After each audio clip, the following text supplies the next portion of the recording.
자, 용어 정리 수업 계속 이어가겠습니다.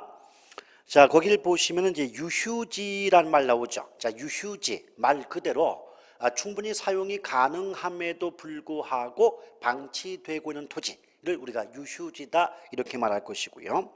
쭉 내려오다 보면 이행지란 말도 나오죠. 자, 이행지라고 하는 것은 이 같은 용도 지역 내에서 용도가 전환 중인 토지를 우리가 이행지 이렇게 말을 하고 있습니다. 예컨대 동일한 용도 지역이란 말이 어떤 뜻이냐면 우리가 보통 용도 지역을 이렇게 구분하거든요. 택농임. 용도 지역은 택농임이다. 이게 뭐냐면 택지 지역, 농지 지역, 임지 지역으로 용도 지역을 구분할 수 있다는 얘기예요. 근데 택지 지역은요. 또다시 주거 지역, 상업 지역, 공업 지역이 포함이 되고요. 농지 지역은 전, 답, 과수원, 그 다음에 임지 지역은 용재림과 신탄림으로 구분해 볼 수가 있어요. 근데 용재림, 신탄림이 뭔가를 의미를 알 필요까지는 없겠습니다. 왜? 물어보지 않습니다.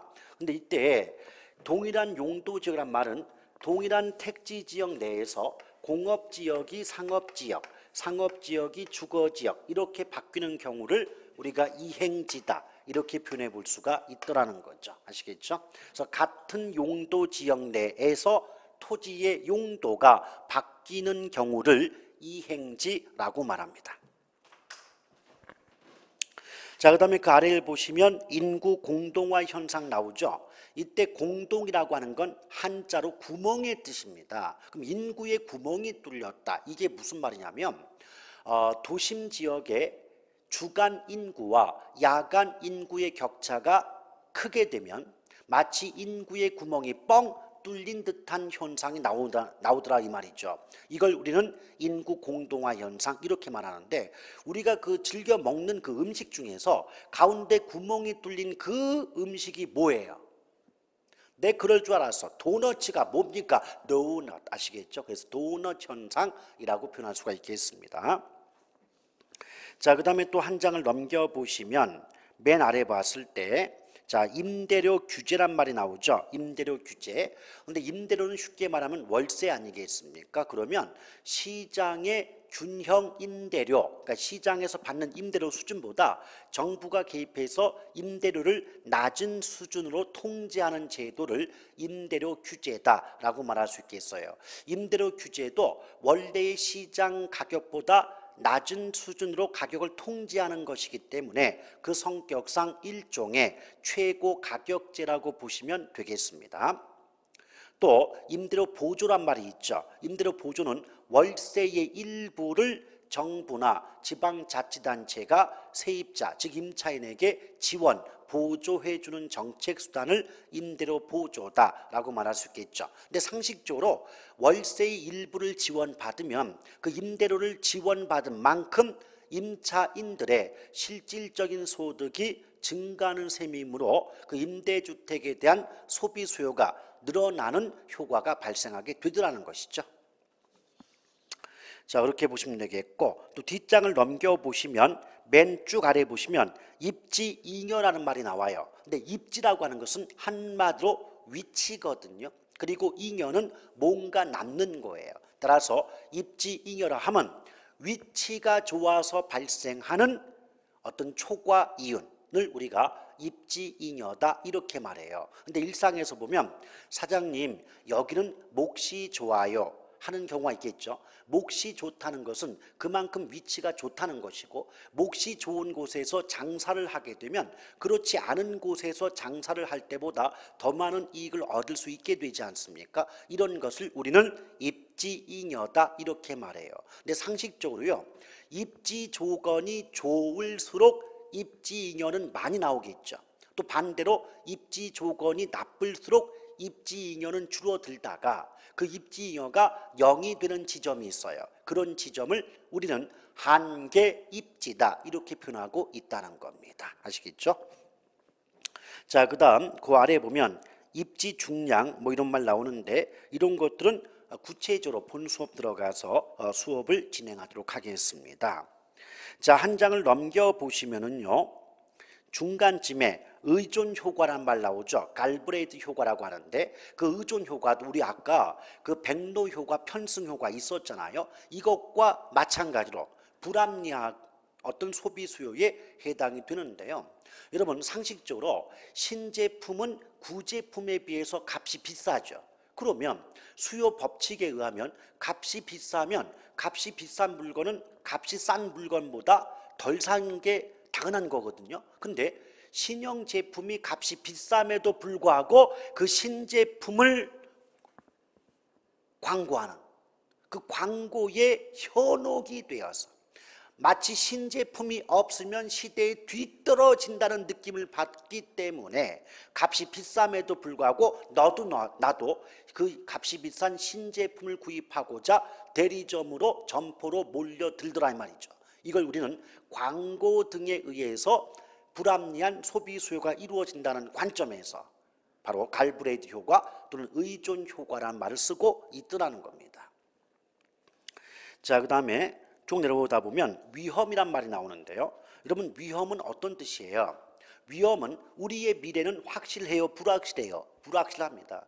미래가 불확실하다 보니까 아무리 정확하고 정밀한 예측을 한다 하더라도 그 예측한 결과와 실제 발생한 결과가 일치하지 않을 가능성이 있지 않겠습니까? 이걸 우리는 위험이다 이렇게 말해요. 근데 우리 투자론에서 위험이 나올 때 어차피 투자의 결과는 수익이거든요. 그럼 예상한 수익과 실제 발생한 수익이 일치하지 않을 가능성을 우린 뭐라고 말한다? 위험이다. 이렇게 표현할 수가 있겠습니다. 그리고 쭉 내려오시다 보면 이 완전 경쟁 시장 있는데요. 이거 우리가 앞선 시간에 불완전 경쟁 시장에 대해서 가볍게 언급을 하지 않았습니까? 그러면 그 불완전 경쟁 시장의 내용을 반대로 뒤집기만 해준다면 완전 경쟁 시장의 내용이 되더라 그 말이에요. 무슨 말이냐? 자, 복습을 해봅니다.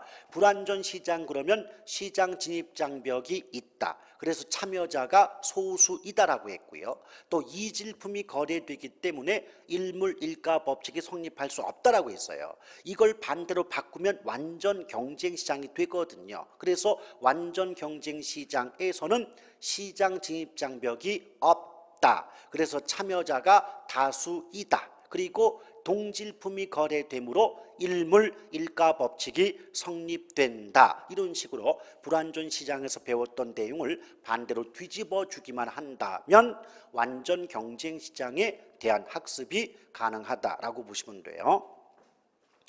자, 그 다음에 한 장을 또 넘겨보시면 자, 원료 지향형 입지란 말 나와 있죠. 자, 입지라고 하는 것은 어떤 공간 장소에 위치한다는 뜻이니까 큰 어려움이 없는 표현이고요. 원료 지향형이 뭐냐 보았더니 여러분 생각해 보십시오. 자, 원료를 시장까지 운반하는 데 들어가는 비용을 원료 수송비라고 할 거예요. 그 다음에 완성된 제품을 시장까지 운반하는 데 들어가는 비용을 제품 수송비라고 하겠죠. 근데 만약에 원료 수송비가 제품의 수송비보다 더 많이 들어간다면 당연히 공장이 위치하는 지점은 원료 수송비를 줄일 수 있는 쪽에 공장이 세워지는 게 바람직하지 않겠습니까? 이런 경우를 원료 지향형 입지다라고 말해요. 따라서 원료 지향형 입지란 원료 수송비가 제품 수송비보다 큰 경우에 원료 수송비를 줄일 수 있는, 절감시킬 수 있는 곳에 공장이 위치해야 한다는 것이 우리가 바로 원료 지향형 입지다라는 말의 뜻이다라고 보시면 되겠어요. 그 다음에 그 아래 보시면 원금 균등과 원리금 균등이 나오지 않습니까? 근데 균등이란 말은 동일하다, 같다는 뜻이에요. 근데 원금 균등은 뭐냐? 그 뒤에 상환자가 붙었잖아요. 여러분 상환은 빚을 갚는 거죠. 근데 균등하다는 건 빚 갚는 금액이 같다는 뜻이에요. 근데 그 앞에 원금자가 붙었다라고 할 때는 우리가 빚을 갚을 때는 원금만 갚는 게 아니고 이자까지 갚아야 되잖아요. 그런데 그 원금 이자를 합해 갚는 금액 중에서 매 기간에 원금을 갚는 금액은 동일한 방식이 바로 뭐다? 원금 균등 상환이다 라고 보시면 돼요.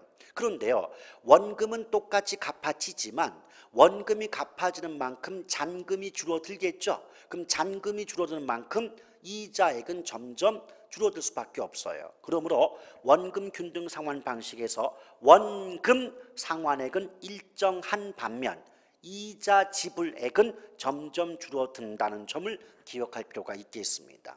이에 비해서 원리금 균등 상환은 말 그대로예요. 원금과 이자를 합해서 갚는 금액이 똑같은 금액이다 그 말이에요. 예컨대 첫 달에 원금이자 합해서 100만 원을 갚는다면 마지막 달까지도 매달 100만 원을 갚는다 그 말이에요. 오케이? 따라서 그때 100만 원 속에는 원금은 물론이고 이자까지 포함된 금액이겠죠. 그런데 차입자, 빚을 갚는 입장에선 첫 달부터 마지막 달까지 매달 100만 원씩만 갚으면 되니까 매달마다 갚는 금액이 달라지지는 않잖아요. 똑같은 값을 갚는 거 아니겠습니까? 그러니까 어때요? 굉장히 계산이 간편하고요. 이해가 쉽다. 이런 말이 나올 수 있게 되는 거죠. 자, 그리고 또 한 장을 넘겨보시면 자, 두 번째에 자기자본이란 말이 나와요. 우리 투자론에서 자본이라고 하는 건 돈이라고 했어요. 투자액을 의미해요. 근데 투자액 속에는 투자자가 원래부터 가지고 있던 내 돈도 있을 것이고 은행 등 남한테 빌려온 남의 돈도 있어요. 근데 남한테 빌려온 돈은 네 글자로 타인자본, 두 글자로 부채라고 말하고요. 빚이니까. 또 내가 원래부터 가지고 있던 돈을 자기자본, 두 글자로 지분이라고 말을 하더라 그 말입니다. 아시겠죠? 따라서 지분 투자액이라고 하는 것은 총 투자액 중에서 투자자가 원래부터 가지고 있던 자기 돈이다라고 이해를 하시면 되겠습니다. 자, 그다음 쭉 내려오시다 보면 잔금 비율이란 말이 나옵니다. 여러분, 비율은 어차피 뭐 비중을 의미하는 것이고요. 잔금이라고 하는 것은 빌려온 돈 중에서 갚지 못하고 남은 돈이 잔금이에요. 그러니까 원래 빌려온 돈을 대출 원금이라고 합니다. 그럼 대출 원금에서 아직 상환되지 못하고 갚지 못하고 남은 돈이 잔금이고 그 잔금의 비율이 뭐다? 잔금 비율이다라고 보시면 돼요. 그렇기 때문에 잔금 비율이 높다는 것은 빌린 돈 중에서 아직까지 갚지 못하고 남은 돈이 많다는 의미다라고 보시면 되겠어요. 자, 그리고 맨 아래를 보시면 잠재 수요란 말이 나오는데 이 잠재 수요라는 말은 그 유효 수요와는 반대말입니다. 이게 무슨 말이냐? 어떤 물건을 사고 싶다는 마음이 들었대요. 이 자체가 수요입니다. 근데 사고 싶은 욕구, 사고 싶은 마음은 있는데 살 능력이 없어요. 이런 경우를 잠재 수요 또는 예비적 수요란 말을 씁니다. 반면에 사고 싶은 마음뿐 아니라 살 수 있는 능력까지 함께 가지고 있을 때 우리는 유효 수요란 말을 쓰고 있다는 거죠. 아시겠죠? 자, 그리고 그 맨 위에 보면 저당 채권의 유동화란 말이 나오는데요. 이 저당 채권의 유동화란 말은 이 저당 채권이라는 권리를 하나의 상품처럼 거래함으로써 필요한 또는 부족한 자금을 확보하는 과정을 우리가 저당 채권의 유동화다 이렇게 말합니다. 근데 저당 채권의 유동화를 정확히 설명하기 위해서는 시간이 꽤 걸릴 수밖에 없기 때문에 기초 용어 정리 수업 때는 그 말씀을 정확히 드릴 수가 없게 되겠고 1, 2, 3, 4월 거치면서 정확한 구체적인 설명을 드리도록 하겠습니다. 자, 그 다음에 근데 그 아래쪽의 모든 내용들이 결국은 이 저당 채권 유동화와 연결되는 내용들이기 때문에 지금 구체적인 내용 설명 없이는 이런 부분에 대한 그 용어 정리도 쉽게 연결될 수가 없을 거예요. 그래서 한 장을 넘기시면 돼요. 자, 넘겨보시면 전시 효과란 말 나오죠. 듀젠베리 효과인데 이 전시 효과는 어떤 습관이나 체면 때문에 이루어지는 불합리한 소비 수요를 우리가 전시 효과다 이렇게 표현하거든요. 근데 특히 우리나라 같은 경우는요. 혼수와 밀접한 관련이 있는 게 전시 효과예요. 엄마 뒷집 곰순이네는 혼수 5천만 원 해갔대. 그럼 우리는 최소 4천만 원어치는 해가야 되지 않아? 라고 말하더라는 거죠. 그런데 지 집이 전세 4천이에요. 그럼 몽땅 기둥뿌리 다 흔들겠다는 얘기 아니겠습니까? 근데 그럼에도 불구하고 또 부모님 입장에서도 내 자식만큼은 남부럽지 않게, 응? 남한테 손깍질 받지 않게 해 보내야 된다, 이런 또 마음이 있더라는 거죠. 그럼 결국 어때요? 시집 한 번 보내고 그 집 다 망하지 않습니까? 이런 경우가 바로 뭐다? 전시효과다. 왜요? 외부에서 보는 그 체면, 이것 때문에 그런 어떤 혼수와 관련된 여러 가지 부작용이 많지 않겠습니까? 혼수 많으면 뭐합니까? 나중에 그거 다 씁니까 어디? 응? 그 반지 하나 끼고 주고받고 서로가 사랑하는 마음이 있으면 그게 제일인 것이지. 그 혼수가 뭐 수백억 원이 치면 그 뭐 하겠습니까? 나중에 저 헤어질 때 갖고 온다고요? 참, 아니 결혼도 하기 전에 그것부터 생각하면 어떡해요 그래? 응? 물론 하기야 뭐 요새 분들은 뭐 그 결혼을 그 생각할 때 나중에 이 사람하고 헤어지면 얼마만큼의 위자료를 받을 수 있겠는가? 뭐 그런 것까지 벌써 생각하는 분들도 계신다 합니다. 근데 참 세태가 많이 각박해진 것 같아요. 예.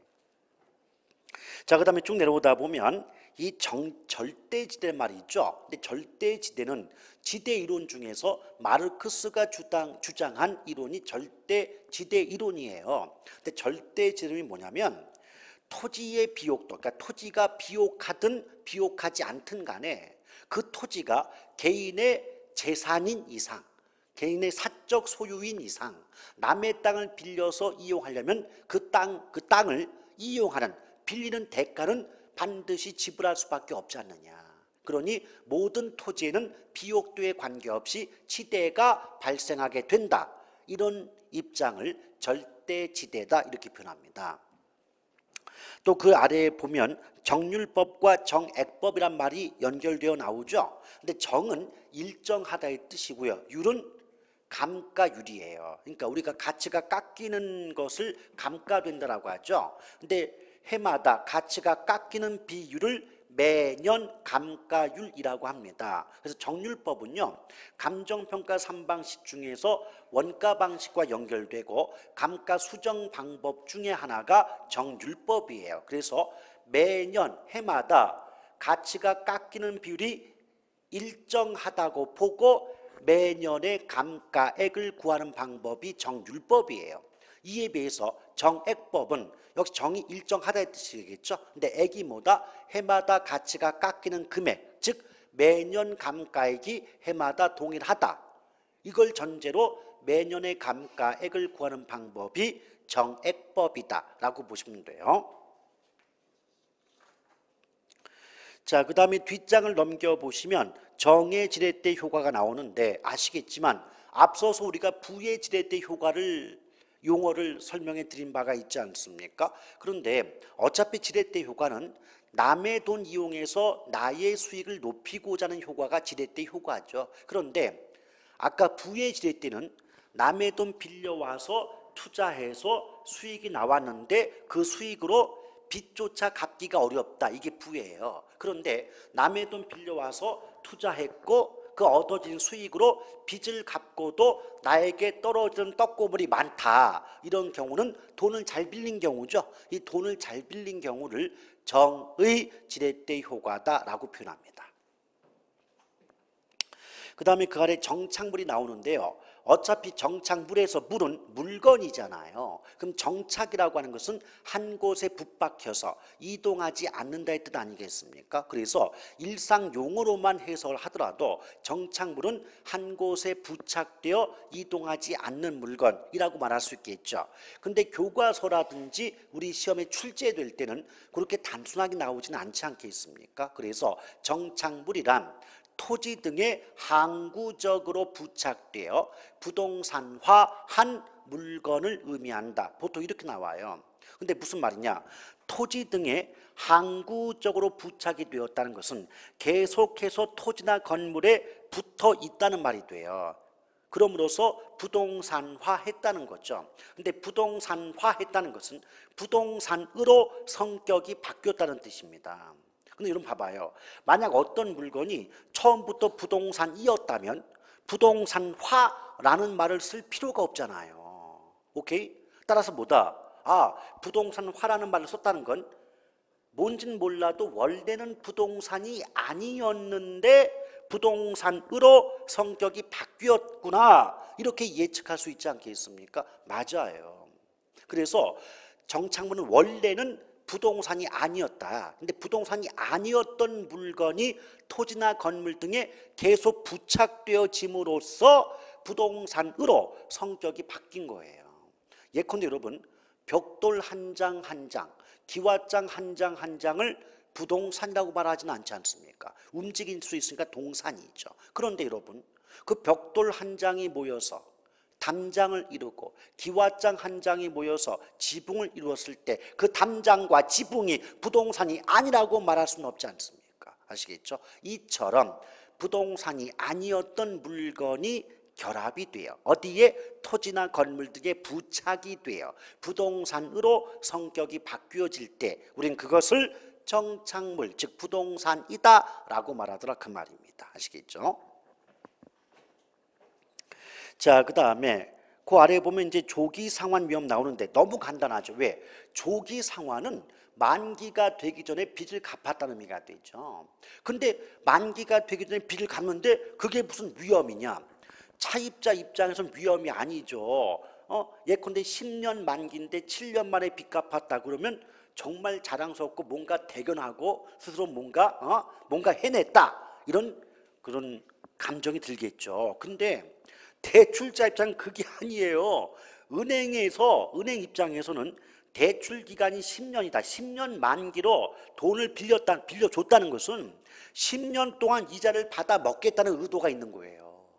그런데 어때요? 7년 만에 빚 갚아버리면 대출자 은행 입장에선 3년 동안 받아 먹을 수 있는 이자가 중간에 날아간 셈 아닙니까? 그래서 은행 입장에선 조기 상환이 이루어지면 나머지 기간 동안에 얻을 수 있는 이자 수입이 포기될 수밖에 없기 때문에 위험이란 말을 쓰고 있는 것이죠. 그러니까 누구 입장이자 대출자 입장에서는 위험이고 차입자 입장에서는 따봉이죠. 미리 빚 갚았는데.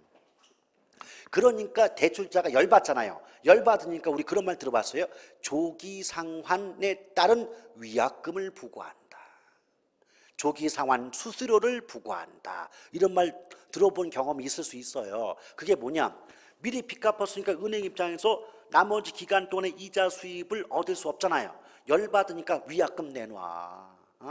거기에 대한 수수료 부과할 거야. 이렇게 나온다는 거죠.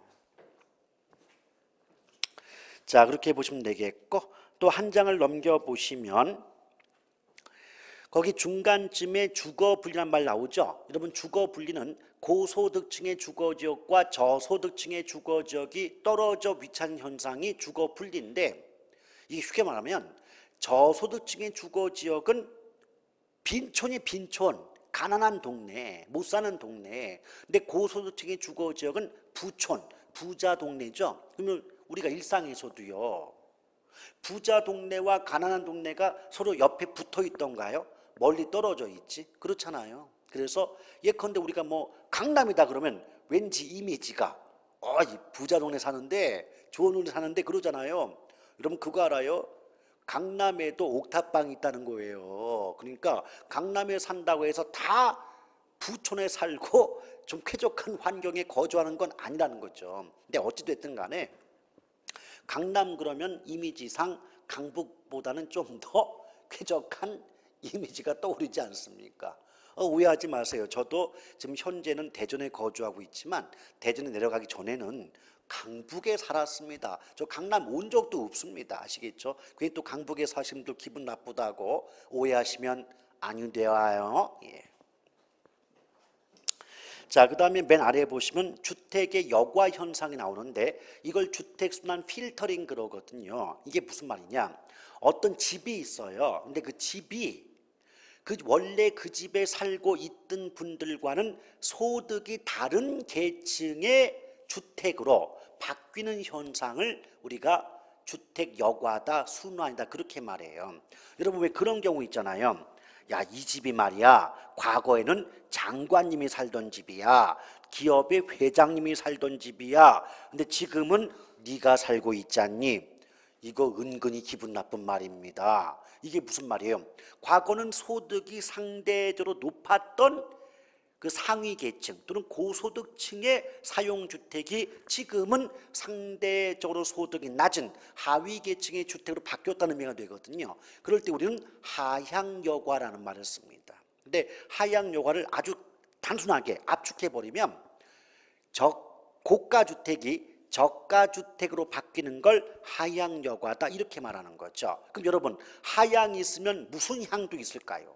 상향이 있겠죠. 하의 반대가 상이니까. 그럼 봐봐요. 고가가 저가로 바뀌는 게 하향이라면 상향은 저가가 고가로 바뀌는 게 상향 아니겠습니까? 그렇죠. 그래서 뭐다? 원래 소득 수준이 상대적으로 낮은 분들이 살던 주택이 수선되고 개량이 이루어진다면 주택의 질적 수준이 이전보다 올라갈 것이고, 그럼 집값도 좀 더 올라갈 것이고, 그러면 원래 그 집에 살던 분들보다 소득이 높은 분들이 그 집에 거주할 수 있게 되지 않겠습니까? 이런 경우를 상향여과라고 하거든요. 그러니까 교과서적 표현들을 쓰려면 한도 끝도 없어요. 그래서 압축하면 뭐가 된다? 싼 집이 비싼 집 되면 상향여과고, 비쌌던 집이 싼 집 되면 하향여과다. 이렇게 압축해서 기억하시더라도 문제 푸는데 거의 지장이 없더라는 거죠. 아시겠죠? 자, 그렇게 보시면 되겠고, 뒷장을 보시면 준부동산 나오죠. 자, 준부동산 오른쪽에 의제부동산 나와 있는데, 준이다 의제다 이 말의 뜻은 뭐냐면 원래는 그것이 아닌데 그런 것처럼 인정하겠다 그 말이에요. 예컨대 그 도로공사나 전력공사, 뭐 전기통신공사 이런 기업을 공기업 그러잖아요. 근데 공기업에 근무하는 분들을 우리가 준공무원이라고 하지 않습니까? 근데 실질적으로는 그분들이 공무원이에요, 아니에요? 아니에요. 공무원은 아니에요. 근데 사회적인 지위나 어떤 대우 면에서 공무원에 버금가기 때문에 공무원처럼 취급해주고 인정하기 때문에 준자를 써주게 되지 않습니까? 그렇죠? 따라서 준공무원도 해석하면 원래는 공무원이 아니지만 공무원처럼 취급해 주는 경우를 우리가 준공무원 하듯이 준부동산 그러면 원래는 부동산이다 아니다? 아니다. 원래는 부동산이 아니지만 어떤 이유 때문에 부동산으로 취급하고 인정해 주는 경우를 우리가 뭐라고 말해요? 준부동산이라고 말해요. 근데 그 어떤 이유가 뭐냐? 공시수단이 부동산과 같다는 거예요. 공시하는 수단이 부동산과 같기 때문에 부동산이 아니지만 부동산인 것처럼 취급해 주는 경우를 준부동산 그래요. 그럼 공시가 뭐고 공시수단이 뭐냐? 이런 것들은 본 수업 때 연결하도록 하겠습니다. 그 다음에 그 아래에 보면 여러분 중심지란 말 나오죠. 근데 중심지는요, 아까 그 배우지란 말이 있었잖아요. 배우지가 상권이었지 않습니까? 근데 중심지는 배우지와 상대적 개념이에요. 그러니까 뭐다? 배우지는 상권으로서 중심지로부터 재화, 즉 필요한 물건을 공급받는 그 지역을 배우지라고 말하고, 중심지는 그 배우지, 즉 소비자가 거주하는 지역에 필요한 재화, 물건을 제공하고 공급해주는 역할, 기능을 갖는 공간, 장소를 우리가 뭐라고 표현한다? 중심지다. 이렇게 말합니다. 나중에 이제 공부하시다 보면 중심지란 말이 어려우시면 그냥 하나의 점포라고 이해를 하시면 문제를 푸는 데는 큰 지장이 없어요. 왜냐? 예컨대 빵집도 점포죠. 동네 슈퍼도 점포예요. 그럼 그 빵집이 있고 동네 슈퍼가 있다면 그 빵집을 이용하는 소비자가 거주하는 지역에 빵이라는 재화, 즉 물건을 공급하잖아요. 동네 슈퍼 어때요? 빨래비누, 치약, 칫솔, 그것이 필요한 소비자들에게 빨래비누나 치약과 칫솔 등의 물건을 공급해주는 역할을 하고 있잖아요. 이런 것들 하나하나를 뭐라고 한다? 중심지라고 이해하시면 되는 거예요. 자, 그렇게 보시면 되겠고, 또 한 장을 또 넘겨보시면 지배의 원리란 말 나올 겁니다. 중간쯤 아래에 보면 지배의 원리란 말 나오죠. 근데 지배의 원리라고 하는 것은 한마디로 그 말이에요. 여러분, 만약에 A와 B라는 두 가지 투자 대상이 있다고 할 때 만약 A와 B의 위험이 같을 때는 수익이 높은 거 선택할래요? 낮은 거 선택할래요? 당연히 수익이 높은 거 선택하겠죠. 또 반대로 A, B에 투자할 때 수익이 같다라고 본다면 위험이 높은 거 선택할래요? 낮은 거 선택할래요? 당연히 낮은 거 선택하겠죠. 이처럼 동일한 위험 하에서는 수익이 높은 걸 선택하고 동일한 수익률 하에서는 위험이 낮은 걸 선택한다는 걸 지배의 원리다 이렇게 말합니다. 아시겠죠?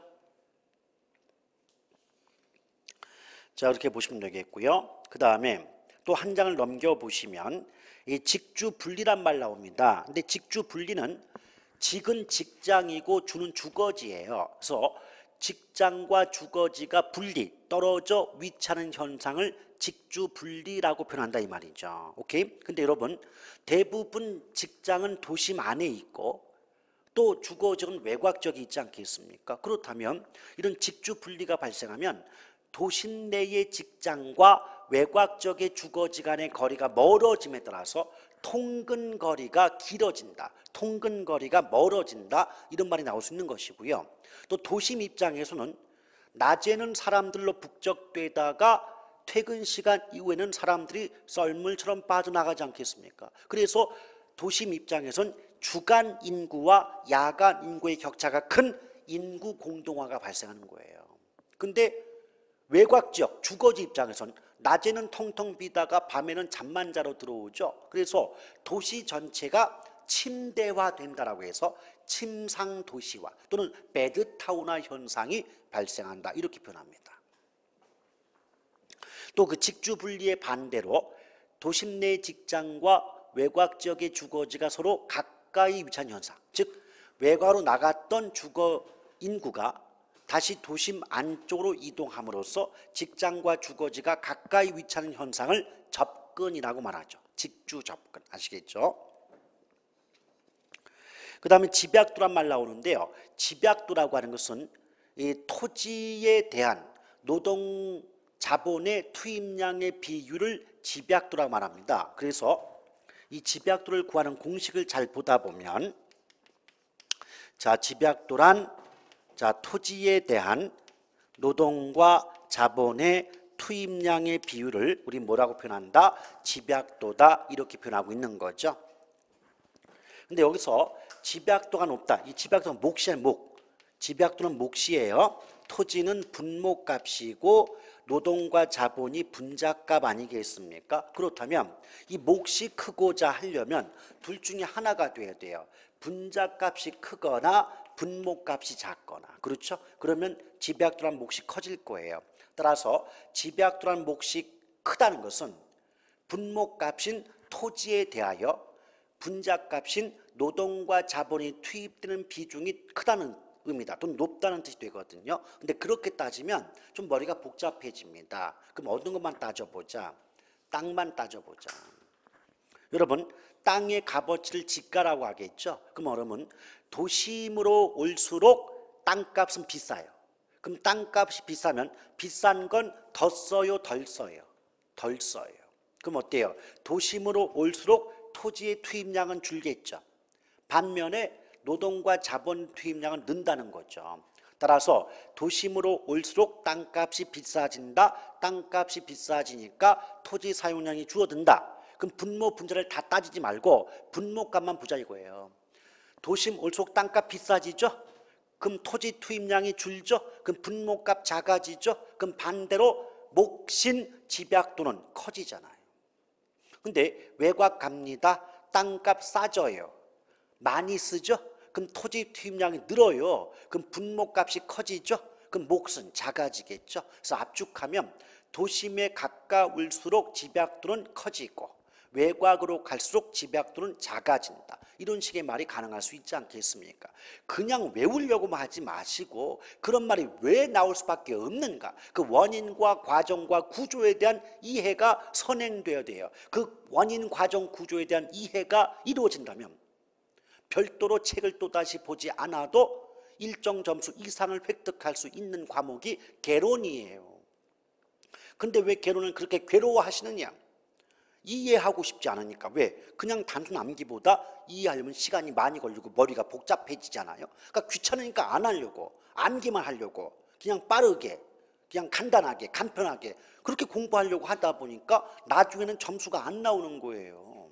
과목이 이해 과목인데 암기하니까 그게 나중에 결과가 좋게 나오겠습니까? 그게 아니라는 거죠. 해마다 그게 너무나 안타까운 거예요. 그래서 이해하십시오. 시간이 오래 걸려도 그걸 차근차근 밟아 올라가셔야 됩니다. 그렇게 강조하고 말씀드려도 나름대로 이해는 가요. 뭐 시간의 부족이라든지 어떤 조급한 마음 때문에 이해를 못하고 이제 암기 위주로 돌아가는 수가 있겠지만 그게 나중에는 여러분에게 도구로 돌아온다는 거예요.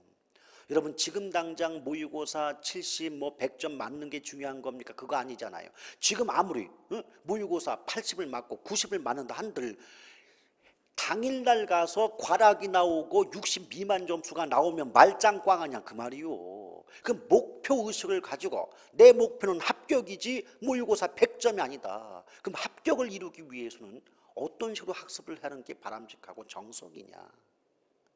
그거를 항상 머릿속에 간직하시면서 공부를 하셔야지 지금 당장 점수를 얻기 위해서 지금 당장 시간의 부족함을 메꾸기 위해서 올바르지 못한 학습법을 채택하시면 최종적인 목표 달성이 곤란하게 된다는 거 이거 명심하시길 바랍니다. 아시겠죠? 예. 자 그렇게 보시면 되겠고요. 또 뒷장을 넘겨보시면 재화의 도달거리라고 하는데 이것도 생각해 보세요 여러분. 재화는 물건이잖아요. 그럼 예컨대 빵이라는 물건이 있다. 그러면 A라는 빵집에서 판매하는 빵의 도달거리가 200m예요. 그럼 그것이 재화의 도달거리거든요. 그럼 생각을 해보십시오. 빵이 스스로 200m를 움직이냐고요. 그럴 수가 없잖아요. 그러면 빵이라는 재화, 즉 물건의 도달거리가 200m란 말의 뜻은 그 빵집으로부터 200m 거리 안에 있는 고객은 그 빵집까지 통행을 하더라 그 말이에요. 아시겠습니까? 그래서 재화의 도달거리는 특정 재화를 이용하는 또는 중심지를 이용하고자 하는 고객의 통행거리다 그 말이에요. 따라서 빵집의 빵이라는 재화의 도달거리가 200m다 라고 나온다면 그 말의 뜻은 그 빵집으로부터 200m 안에 있는 고객은 그 빵집을 이용하더라 이런 의미가 되겠습니다. 아시겠죠? 자 그렇게 보시면 되겠고 그 다음에 또 한 장을 넘겨보시면 차액지대란 말 나오죠. 근데 여러분 차액이 뭐예요? 어떤 금액에서 다른 금액을 빼고 남은 값이 차액 아니겠습니까? 또는 어떤 금액과 다른 금액의 차이가 뭐다? 차액이 되겠죠. 예컨대 여기 100원이라는 금액이 있고 50원의 금액이 있으면 이 100원이라는 값과 50원의 값의 차액은 50원이지 않습니까? 이게 차액이라고. 그런데 차액 지대설이라는 말이 뭐냐? 그 지대론 중에서 리카르도가 주장했던 이론이 차액지대설이거든요. 근데 리카르도는요. 토지마다 비옥도가 다르다 그랬어요. 그래서 비옥도가 높은 땅을 우둥지라고 했고요. 또 비옥도가 낮은 땅을 열등지라고 말했어요. 그러면 이때 우둥지는 우리가 흔히 말하면 기름진 땅, 열등지는 기름지지 못한 땅, 척박한 땅이라고 말할 수 있지 않겠습니까? 그럼 상식적으로도요. 똑같은 노동력, 똑같은 자본을 투입하더라도 당연히 비옥도가 높은 땅의 생산량이 많을 수밖에 없는 거 아니에요. 그렇죠? 그러면 생산량이 많다는 것은 그 물건을 같은 값을 받고 시장에 판다 할지라도 그 토지로부터 나오는 수확액도 차이가 날 수밖에 없지 않겠습니까? 그래서 예컨대 우등지의 수확액이 100원이고 열등지의 수확액이 50원이라면 그 차액이 50원이고 이 차액만큼이 비옥도가 높은 땅의 사용 대가인 지대가 된다는 점에서 우등지의 수확액과 열등지의 수확액의 차액이 지대가 된다라는 관점에서 차액 지대설이라고 명칭을 붙이더라 그 말입니다. 아시겠죠? 자, 그리고 쭉쭉 넘겨보세요. 자, 넘겨보시면 자, 뒷장에 체증식 상환이 나와요. 여러분, 체증이란 말은 점점 증가한다의 뜻이에요. 점점 늘어날 때 체증 응용합니다. 그럼 점점 줄어든다 그러면 체감. 체증은 점점 증가, 체감은 점점 감소. 근데 뒤에 상환이 붙었잖아요. 그럼 빚을 갚는 거예요. 빚을 갚는데 체증식 상환이 무슨 말이냐? 처음에는 빚 갚는 돈이 적었다가 나중으로 갈수록 빚을 갚는 금액이 늘어나는 방식. 이게 바로 뭐다? 체증식 상환이다. 근데 체증식 상환은요, 대출 초기에 소득이 상대적으로 낮은 젊은 계층 입장에서는 차라리 지금은 소득이 낮기 때문에 빚 갚는 부담이 클 거 아닙니까? 그럼 지금 갚은 금액은 좀 낮았다가 좀 앞으로 가면서 내가 뭐 과장이 되고 부장이 되면서 소득이 높아질 것이고, 소득이 높아지면 그만큼 상환액, 빚을 갚는 금액이 늘어나더라도 감당할 수가 있지 않겠습니까? 그렇기 때문에 체증식 상환은 상대적으로 소득이 낮은 젊은 계층에 유리한 방식이다. 이런 식의 표현이 나올 수밖에 없더라는 거죠. 아시겠죠? 자, 그 다음에 쭉 내려오시면 그 최대 가격 보증 계약이란 말 나오는데요. 이건 이제 부동산 개발론에서 개발과 관련된 위험 중에 비용 위험에 대한 대응책으로서 나오는 게 최대 가격 보증 계약이에요.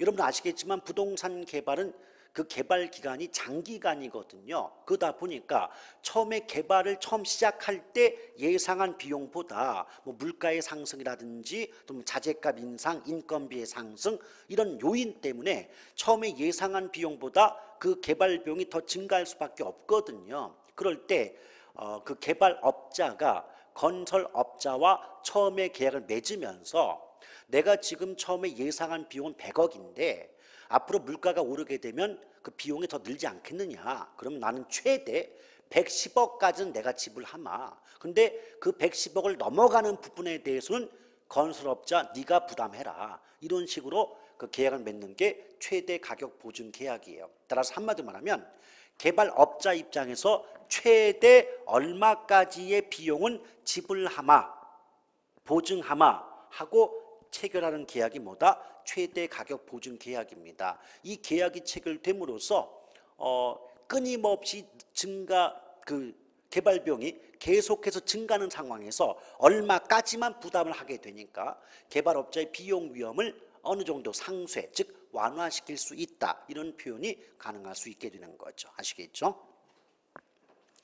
자, 이렇게 보고요. 그래서 이제 여러 가지 이제 말이 아직도 남아 있습니다만은 나머지 뒤에 나오는 내용 부분은요. 그 앞에서 살펴보았던 내용만 가지고도 충분히 응용이 가능하고 그렇게 어려운 표현은 거의 없다고 볼 수가 있겠습니다. 이렇게 해서 개론과 관련된 어디까지는 기초 용어예요. 뭐 말뜻을 해석해 드리려고 든다면 뭐 끊임없겠죠. 시간이 아무리 많이 그 소요된다 하더라도 부족할 수밖에 없기 때문에 어디까지나 기초 용어 정리 수업 시간이다 보니까 이 정도에서 용어 정리 수업을 마무리하도록 하겠습니다. 자, 이렇게 해서 이제 기초 수업 시간 학습 분량을 모두 마쳤고요. 여러분 이런 내용들이 바탕이 돼가지고 여러분 가장 중요한 것은요 말뜻이에요.